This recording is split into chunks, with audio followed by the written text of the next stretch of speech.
When you look at a diamond, or a piece of glass, or even just a grain of salt, have you ever stopped to wonder what makes them so different? Well, it turns out the everyday objects all around us have this secret, invisible architecture that defines everything about them. So let's dive in and explore this hidden world together. So let's start with a big question. What actually gives a solid its strength, or its brittleness, or its ability to bend? I mean, why is a diamond incredibly hard while a copper wire is flexible and conducts electricity? The answer is way more interesting than you might think. Because it's not just about the atoms it's made of, the what. It's really about something much deeper, the internal blueprint. It all comes down to how those atoms are arranged, how they're locked together in three-dimensional space. We're not just talking chemistry here, we're talking architecture. Okay, so before we get into those blueprints, let's take a quick step back. What makes a solid, solid? What are the common traits they all share that set them apart from liquids and gases? Well, for starters, all solids hold a definite shape and a definite volume. They're rigid, right? And you can't really compress them. That's because their particles, whether they're atoms or molecules, are packed together super tightly. Powerful forces are locking them into fixed positions, which is also why things move through them so slowly. These are kind of the basic rules for being a solid. All right. Now, this is where things get really fascinating, because while all solids follow those basic rules on the surface, underneath it all, there's a huge divide in how they're built. It's basically a battle between perfect order and complete chaos. So on one side, you have crystalline solids. In these, all the particles are arranged in this highly ordered, repeating pattern that goes on in every direction. Seriously, think of a perfectly built brick wall. And on the other side, you have amorphous solids, where the particles are just kind of jumbled together with no real long-range order at all, like someone just dumped a random pile of those same bricks. Quartz is a perfect crystal. Glass is its chaotic, amorphous cousin. And this internal difference leads to completely different behaviors. A crystalline solid, it has a sharp, exact melting point. Boom, it goes from solid to liquid. An amorphous solid, like glass or plastic, just gets softer and softer as you heat it up. And get this, when you break a crystal, it splits along these perfect flat planes. An amorphous solid just shatters into irregular, curved pieces. So you see, the internal order totally dictates the external properties. So let's zoom in on those perfectly ordered crystalline solids. How do they pull off such incredible repeating structures? Well, the secret is actually a really simple and elegant blueprint. The underlying framework for any crystal is something called the crystal lattice. The best way to think about it is like an invisible 3D grid or maybe some scaffolding. Each and every point on this lattice is the exact spot where an atom, an ion, or a molecule is supposed to go. And right here, you can see that abstract grid. Now, this isn't the physical crystal itself. This is the perfect repeating pattern that tells every single particle exactly where it needs to be. It's like the ultimate set of instructions for building the solid.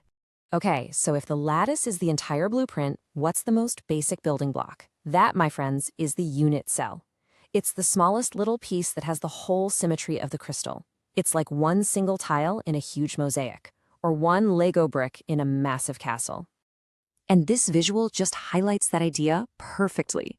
You can see how by taking that one single shape, the unit cell, and just repeating it over and over again, up, down, left, right, forward, and back, you generate the entire perfect crystal lattice. It's that simple. But here's the cool part. Not all of those Lego bricks, those unit cells, are the same shape. Nope. In fact, based on the lengths of their sides and the angles between them, we can classify them into 7 fundamental crystal systems. So let's take a quick tour, shall we? First up, the one we all know, the cubic system. It's a perfect cube, all the sides are the same length, and all the angles are a perfect 90 degrees. This simple, beautiful structure is the foundation for things we see every single day, like table salt and a lot of pure metals, like copper. It's super common because that symmetry makes it very stable. Now, what happens if we start to stretch or skew that perfect cube? Well, if you just stretch one side, you get a tetragonal shape. It's like a rectangular box. And if you start changing the angles, you can get something like the hexagonal system, which is what forms the flat sheets of graphite, literally the stuff inside your pencil. And then, all the way at the other end of the spectrum, you have the triclinic system. With this one, none of the sides are equal and none of the angles are 90 degrees. It's the least symmetrical of all of them, but it just goes to show you how much variety is possible from one simple idea. The shape of this tiny little unit cell directly impacts the big picture shape and properties of the final crystal. All right, so we've got our unit cells, and they're all arranged in a perfect lattice. But what's actually holding the atoms together inside those cells? This is our final zoom in, all the way down to the level of chemical bonds. It turns out we can sort crystalline solids into 4 main families, all based on these binding forces. You have molecular solids, held together by weak forces. You have ionic solids, held by the attraction of positive and negative ions. Then there are covalent solids, held together by a whole network of shared electrons. And finally, you've got metallic solids, which are in a class all their own. Okay, check this out. Take an ionic solid like salt. The positive and negative ions are locked in this perfect alternating grid. But look, if you apply a force and shift one layer just a tiny bit, you suddenly line up positive with positive and negative with negative. They violently repel each other, and the crystal just shatters. This is exactly why things like salt are hard, but also incredibly brittle. Now, compare that to a covalent solid, like diamond. Here, every single atom is locked to its neighbors with these unbelievably strong bonds in all directions. That's what makes it the hardest natural substance we know. Or think about a metallic solid, where the electrons aren't locked to any single atom. They just flow freely in what we call a sea of electrons.